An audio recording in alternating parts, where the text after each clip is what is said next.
I'm Jose Hernandez, and I have been trying to get my video business off the ground for the last year. And I find it that the Canon R5C has been the best small production camera available for the price. These are the reasons why, so let's get into it.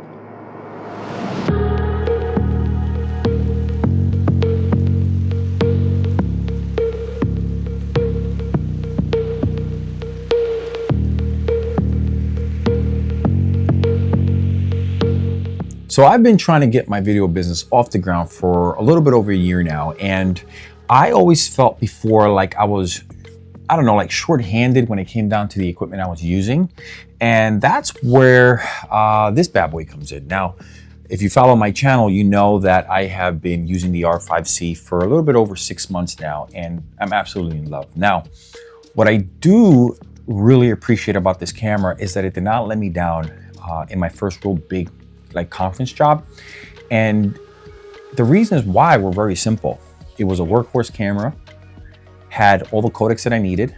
Even though a lot of people don't like the MP4 codec on this camera, I do. I think it's great. It's small, it's 10-bit, it's easy to color grade. It could be a little noisy here and there, but I think for the most part, as long as you expose right on camera and you set your white balance correctly, you were fine. So that's just my perspective on that. Now, this being my first conference job, I did have some shortfalls, and I wanted to kind of talk about how to arm yourself with this camera, but actually add a little bit more of enhancement when you're doing bigger jobs like this. Number one, I would definitely use timecode. You have the port for it, you might as well use it. I think that trying to sync up with the sounds with multiple cameras, I actually ended up renting another R5C for this job. Makes it really hard to kind of sync everything with waveforms with the audio files.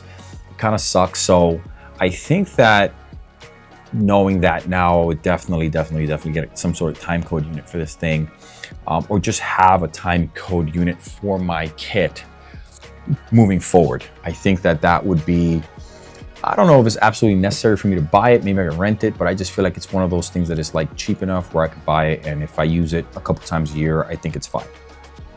Now, another thing that I would definitely do is get the XLR handle from Tascam. I needed it. I didn't have it, and I absolutely needed it. It's so easy to hook up to a soundboard with an XLR hookup. It really is. And to have an XLR handle available for this thing and not have it, it almost makes you feel like, man, why don't I have this thing? So that being said, if I were you and you have an R5C and you're trying to do something other than just videos like this, then I would absolutely invest in that Tascam unit. Now, I am shooting this in a Nikon ZR. They also, that same Tascam unit, actually, they have a version that actually works for the Nikon, which I think it's great. Shooting in Red R3D or whatever this is, I actually think it looks pretty good last time I checked on it, but this is about the R5C, this video. So anyway, so I think that the time code and the fact that it has the XLR handle, I think makes it kind of punch above its weight, because the only other thing you could do is get a C50, which is around $4,000, or you get I think the C70 is around $3,000. So, I mean, there are other cameras that are just about $1,000 more than this one you could actually get in order to do these things. But the fact that this one camera could do pictures and video and give you all these really professional options, I think it's great. And I think that if you're looking to kind of like me, kind of build up your production company or build up your video company, I think that this fits the bill real good. I mean, you still got 8K, you still got all kinds of flavors. You got 2 kinds of flavors of RAW, you got all kinds of different codecs in there. You got time code, you got XLR ports that you could actually use. So I think that it would be, I still think in 2026, this camera punches way above his weight, and you can still pick them up around $2,000. So I've been following a bunch on eBay. And for around $2,000, $2,100, you could definitely pick one of these things up. Now, everybody gets upset about the closed mount, but again, I always wear the EF adapter on there, and I just use that. Now, I did end up renting lenses, so I rented some RF lenses, and I did notice that the autofocus is definitely better on those RF lenses when it comes down to this camera.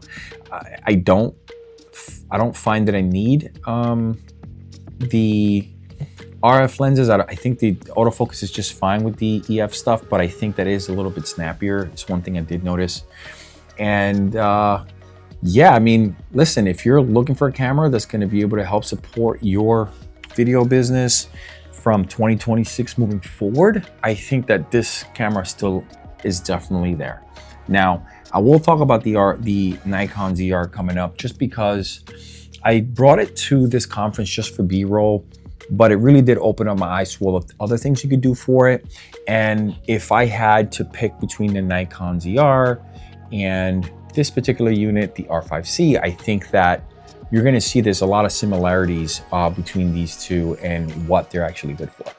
Anyway, this was just shown to be a short video that I just kind of wanted to throw out there, because I am really impressed with what I got out of this camera for this 3-day gig, and I'm super pumped about it. So just felt like I should share.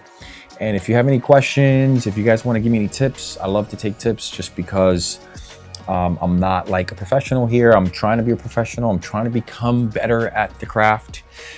Yeah, so that's it. I'm out. Peace.